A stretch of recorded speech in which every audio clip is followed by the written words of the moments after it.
के ठीक 11:10 हुए थे।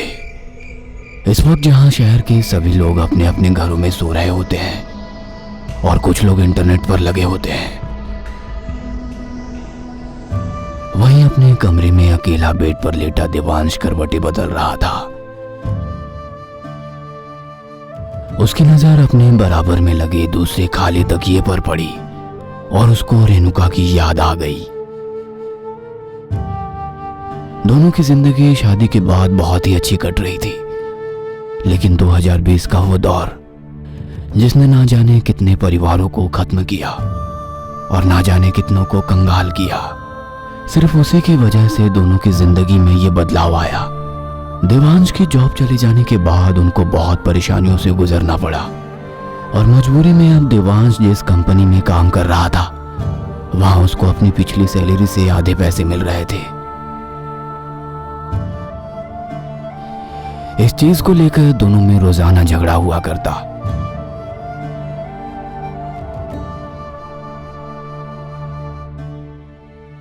और एक दिन रेणुका देवांश को छोड़कर मायके चली गई। देवांश ने खुद को उसकी यादों से निकाला और तकिए के पास रखा अपना मोबाइल उठाया। कॉल करने की हिम्मत तो नहीं थी, लेकिन उसने मैसेज टाइप किया। दूसरी तरफ से जवाब आया। पढ़कर देवांश को गुस्सा आने लगा और उसने मोबाइल साइड में फेंक दिया। जिस बीवी ने 7 फेरे लेने के बाद भी सिर्फ इसलिए मुझे छोड़ दिया क्योंकि मेरी जॉब अच्छी नहीं रही, ऐसी बीवी का फायदा भी क्या, कहकर देवांश बेड से उठा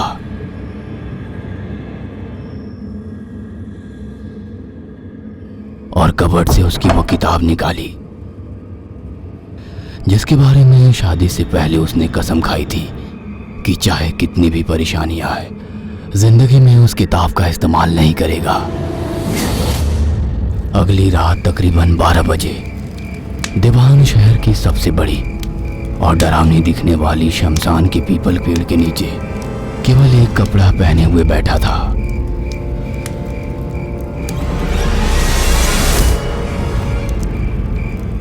उसके सामने कुंड जल रहा था जिसके इर्द गिर्द उसके साथ लाई हुई सामग्री रखी हुई थी।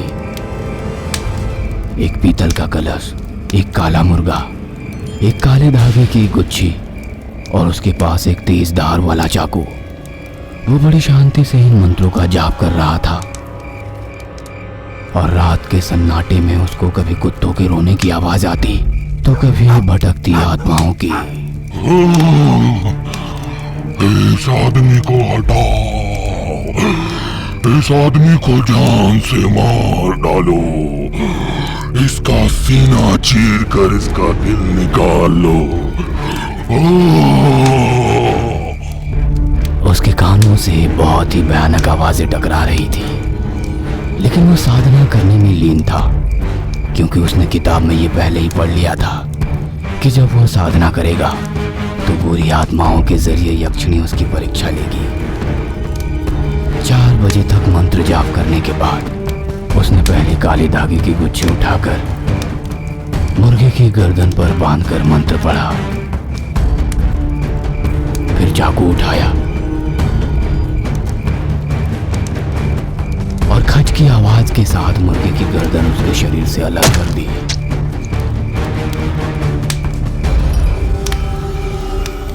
अब उसने उस मुर्गे की गर्दन को एक कलश में रखा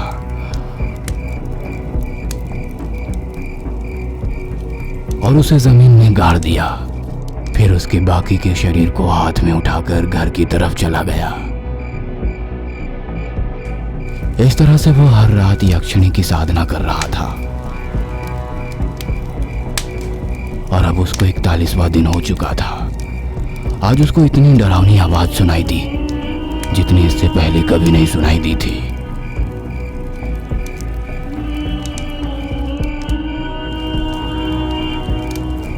और आज हवाएं इतनी तेज चल रही थी, ऐसा लग रहा था जैसे कुंड में लगी आग बुझ ही जाएगी।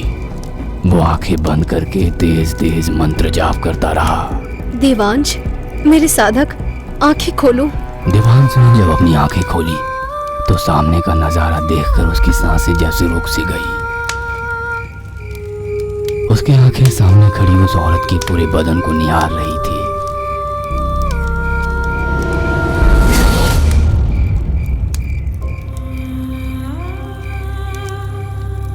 जिसको देखकर उसको ऐसा लग रहा था कि उसने आज तक जो भी औरत देखी थी उन सबसे ज्यादा खूबसूरत औरत को वो आज देख रहा है।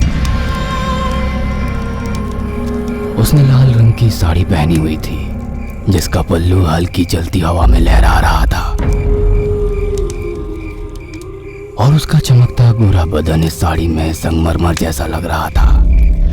उसके बाल कमर तक लंबे थे, गुलाबी पतले होठ और नीली आंखें। देवांश उसकी खूबसूरती को ऊपर से नीचे तक निहार रहा था। इतने दिनों बाद अपनी बीवी रेणुका के बिना रहने के बाद इतनी खूबसूरत औरत उसके सामने खड़ी थी जिससे उसका पागल होना लाजमी था। वो देवांश को देखकर मुस्कुराई और उसके करीब गई।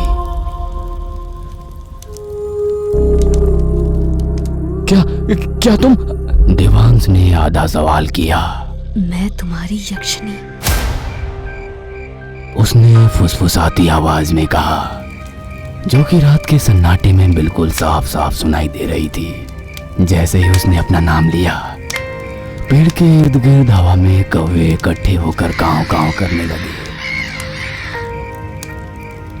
जिनकी आवाजों से देवांश को थोड़ा होश आना शुरू हुआ। वो अपनी जगह से खड़ा हुआ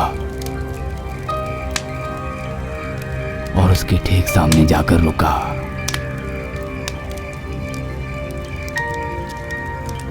तुमने मेरी साधना इतनी मेहनत और लगन से की कि मुझे तुम्हारे पास आना ही पड़ा।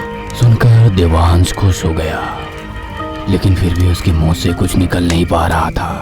मेरे साथ आओ, कहकर यक्षिणी पलटी, जिसके पीछे से उसकी पतली कमर पर देवांश की नजर पड़ी। जब वो मुस्कुराती हुई आगे चलने लगी तो देवांश भी उसके पीछे पीछे हो लिया। यक्षिणी के कदम देवांश के घर की तरफ ही बढ़ रहे थे, जो कि शमशान से 1 किलोमीटर की दूरी पर ही था। उसके पीछे पीछे बिना कुछ बोले देवांश अपने घर तक चलता जा रहा था। दरवाजे तक पहुंचने से पहले ही दरवाजा अपने आप खुल गया और यक्षिणी अंदर चली गई। देवांश भी उसके पीछे अंदर चला गया और यक्षिणी ने पलटकर उसकी तरफ देखा। आज से तुम्हारी हर ख्वाहिश पूरी होगी अगर तुम मेरी सिर्फ 3 शर्तें मानोगे तो। क्या है वो 3 शर्तें? इतनी भी क्या जल्दी है?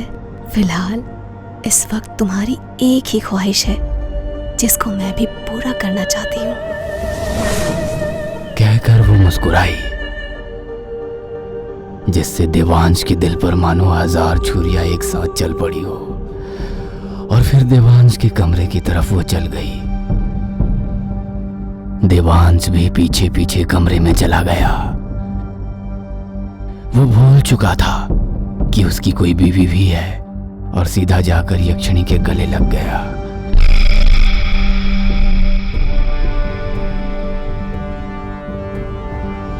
अगली सुबह 6 बजे तक देवांश की आंखें खुली तो वो अपने बेड पर अकेला लेटा हुआ था। अरे वो कहाँ गई? क्या वो सपना था? तभी उसके कानों में एक मधुर आवाज की फुसफुसाहट हुई। इतना क्यों बेचैन होते हो देवांश? अब मैं हमेशा तुम्हारे साथ हूँ। कहकर यक्षिणी सामने आई